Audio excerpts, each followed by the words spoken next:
ইসলামের যদি কোনো শত্রু থেকে থাকে সারা দুনিয়াতে সেটা হলো সাতপন্থী আলেমরা। বাংলাদেশ ওলামায়ে কেরামের দেশ। এই দেশে ধর্মীয় বিষয় চলবে ওলামায়ে কেরামের নেতৃত্বে।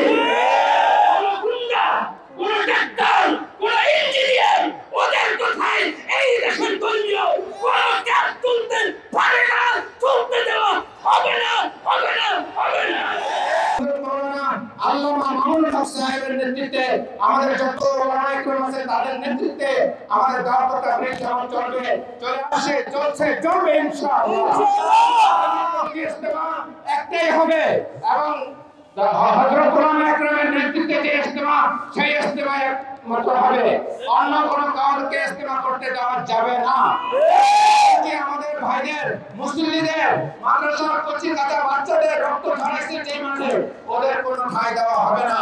হাজার হাজার ওলামায়ে কেরামের রক্ত যারা এই জমিনে ছড়িয়েছেন, যেই বাংলাদেশ হচ্ছে ওলামায়ে কেরামের বাংলাদেশ,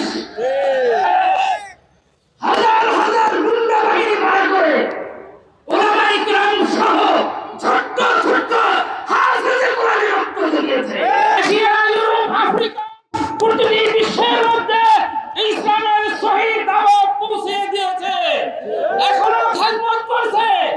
18 সালের পর থেকে বঙ্গী ইজতেমার মাঝে যারা ছাত্রদের ওলামায়ে কেরামের রক্ত ঝরিয়েছেন এরা অন্য কোনো পন্থী নয়, এরা হয়েছিল শেখ হাসিনার ভারতের দল।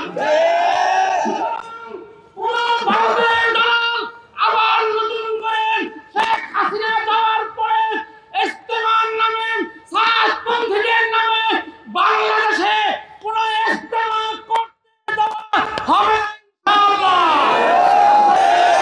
অথচ সে ফতোয়া দিছে যারা সাত সাথে না মানবে ওয়াজিবুল কতল।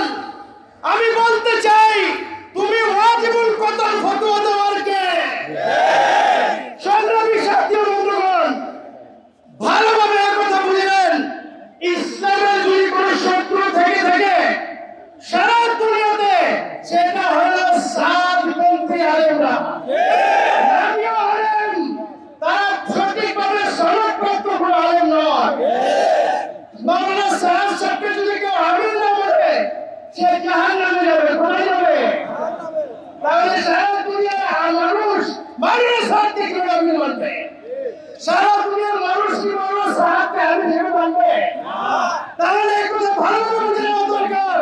তাদের যত আলোচনা এটা সমস্ত কিছু মিথ্যার উপরে, যা বলে সব মিথ্যা। এবার প্রেস কনফারেন্সে করুন আর কাকরাইলে বসে আলোচনা করুন আর টঙ্গীবাজারে বসে আলোচনা করুন, এগুলি সব মিথ্যা। মিথ্যার সাথে মুসলমান থাকতে পারে না।